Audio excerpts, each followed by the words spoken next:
Hello, আসসালামু আলাইকুম viewers. Good নুন সবাইকে, কেমন আছেন সবাই? তো আমি ইসমত ব্লগ থেকে আপনাদের জন্য আবার ছোট্ট একটা ভিডিও নিয়ে এসেছি। তো আমি আজকে রান্নায় হচ্ছে সবজি আর ট্যাংরা মাছ চচ্চড়ি। আসলে ভিউয়ার্স, আমরা যাবো এক জায়গায় বেড়াতে বোনের বাসায়। তো রান্নাটা আজকে এই জন্য বেশি কিছু রান্না করা হয়নি।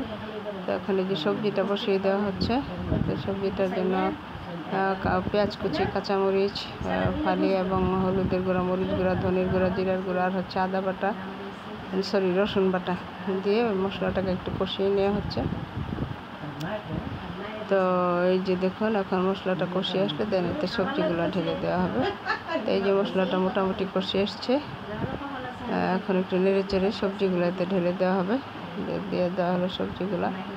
তো আজকে আমাদের এগুলোই ছিল সবজি আর হচ্ছে ট্যাংরা মাছ। এটাও থেকে যাবে যেহেতু আমরা আজকে বাইরে যাবো, ইনভাইটেশন আছে। তো এখন এই যে নেড়ে চেড়ে সবজিগুলো মিশিয়ে নিচ্ছি। এটা শুকনো মরিচও দিয়ে দেওয়া হয়েছিল ভিউয়ার্স। বিভিন্ন ধরনের সবজি দিয়ে মিক্সড সবজি রান্না করা হচ্ছে।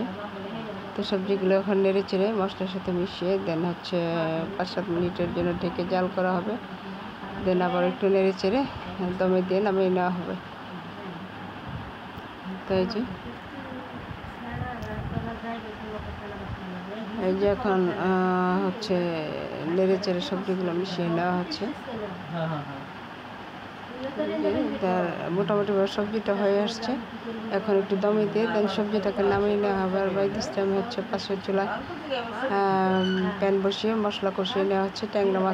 ট্যাংরা মাছ দিয়ে, করলা দিয়ে, আলু দিয়ে আর হচ্ছে কয়েকটা সবজি দিয়ে চচ্চড়ি করা হবে। তো এই পর্যায়ে মশলাটা কষিয়ে নেওয়া হচ্ছে। পরিমাণ মতো হচ্ছে রসুন বাটা, হচ্ছে পেঁয়াজ বাটা, হলুদের গুঁড়া, মরিচের গুঁড়া, ধনের গুঁড়া, জিরার গুঁড়া দিয়ে মশলাটা কষিয়ে নিয়ে দেন এই যে ট্যাংরা, করলা আর আলুগুলো ঢেলে এখন কষিয়ে নেওয়া হবে। আলু আর করলাটা কষিয়ে আসলে দেন হচ্ছে ট্যাংরা মাছগুলো ঢেলে দিয়ে কষিয়ে নিয়ে দেন ঝোল দিয়ে জাল করে নামিয়ে নেওয়া হবে। এই চচ্চড়িটা খেতে খুবই টেস্টি হয় ভিউয়ার্স।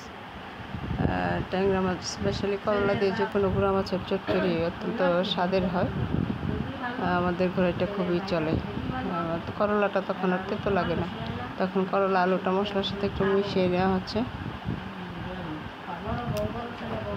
নেড়ে চেড়ে মিশিয়ে নেওয়া হচ্ছে।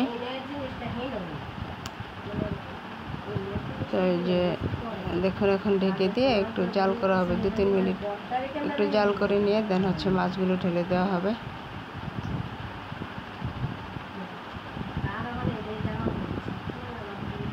তো কষিয়ে নেওয়া হচ্ছে। তাই যে দেখুন কষানো হয়ে গেছে। এখন হচ্ছে আবার একটু নেড়ে চেড়ে দেন মাছগুলোতে ঢেলে দেওয়া হবে।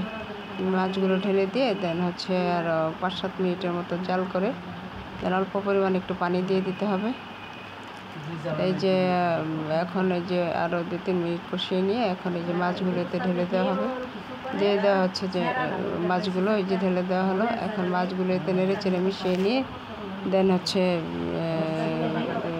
একটু অল্প পরিমাণে পানি দিয়ে জাল করা হবে। তো দেখতে খুব ইয়াম্মি লাগছে। মরিচ গুঁড়া একদম অরিজিনাল মরিচের গুঁড়া, ঘরের গুঁড়া, এই জন্য কালারটা খুব সুন্দর এসেছে। এই যে দেখুন হয়ে গেছে। এখন সবজি এটা মাছটা কষিয়ে নিয়ে দেন নামিয়ে নেওয়া হবে। আর ওইদিকে আমাদের হচ্ছে যে এই যে এখন ঝোল দেওয়া হচ্ছে।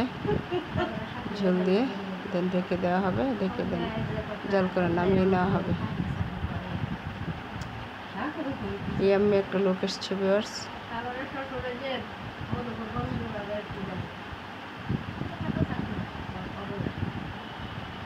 এই যে এখন ঢেকে দিয়ে জাল করে নামিয়ে নেওয়া হবে। আল্লাহ হাফেজ।